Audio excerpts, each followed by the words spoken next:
السلام علیکم ورحمۃ اللہ وبرکاتہ۔ میرے محترم بزرگ اور دوستو، آج پھر بہت دنوں بعد لائیو آنا ہوا ہے، اور آج کی ہماری اس ویڈیو کا جو ٹاپک ہے وہ رمضان کے سلسلے میں ہے، رمضان کی فضیلت قرآن و حدیث کی روشنی میں۔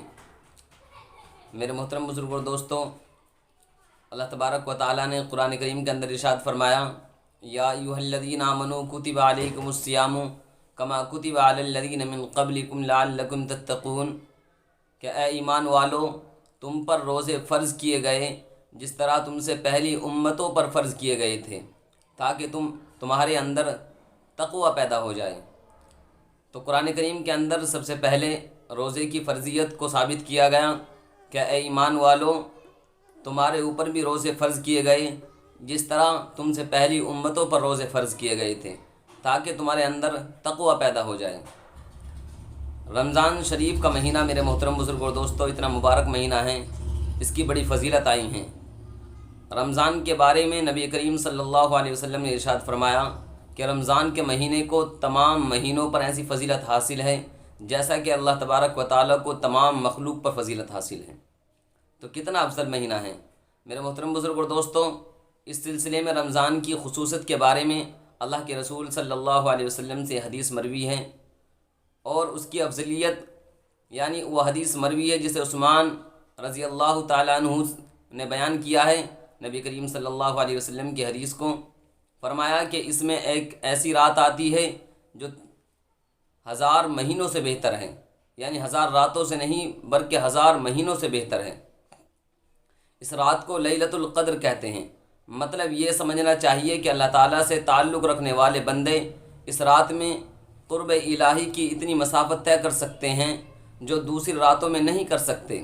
جس طرح ہم دیکھتے ہیں کہ اس دنیا میں راکٹ یا ہوائی جہاز کے ذریعے ایک دن بلکہ 1 گھنٹے میں اس سے زیادہ مسافت طے کی جا سکتی ہے، جتنی مسافت قدیم زمانے میں یعنی پچھلے زمانوں میں نہیں طے کی جا سکتی تھی، یعنی یا تو اگر کی جا سکتی تھی کئی مہینوں میں یا کئی ہفتوں میں، کئی مہینوں میں وہ مسافت طے کی جا سکتی تھی، لیکن اب کے زمانے میں ہوائی جہاز سے اور راکٹوں سے چند منٹوں میں چند گھنٹوں میں طے کی جا سکتی ہے وہ مسافت۔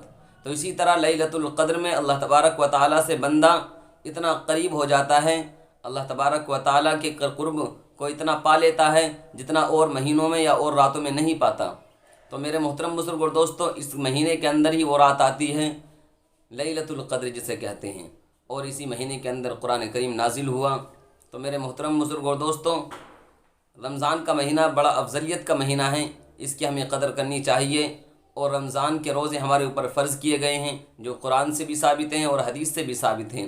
ہم کو چاہیے کہ ہمیں اس مہینے کے اندر پابندی سے 30 کے 30 روزے رکھنے چاہیے، اور اس کے اندر اللہ تبارک و تعالیٰ نے تراویح کو ہمارے لیے سنت قرار دیا۔ قرآن کا سننا الگ سنت ہے اور تراویح کا مسلسل پڑھنا الگ سنت ہے۔ تو میری درخواست یہ ہے کہ جو حضرات قرآن کریم کو سننے کے بعد تراویحوں سے غفلت برتتے ہیں، انہیں چاہیے کہ قرآن کریم کو مکمل سننے کے بعد تراویح جہاں وقت ملے، ٹائم ملے، وہاں پر پڑھ لیں۔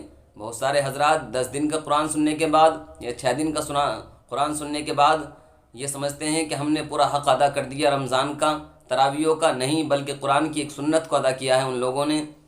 اور جو لوگ پورے مکمل طور پر تراویح آخر تک پڑھیں گے تو دوسری سنت جب ادا ہوگی۔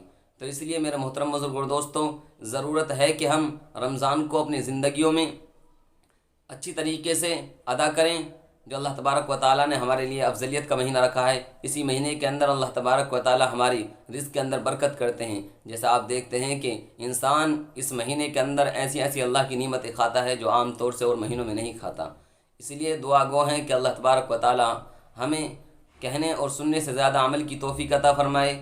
آمین، وآخر الدعوانا ان الحمد للہ رب العالمین۔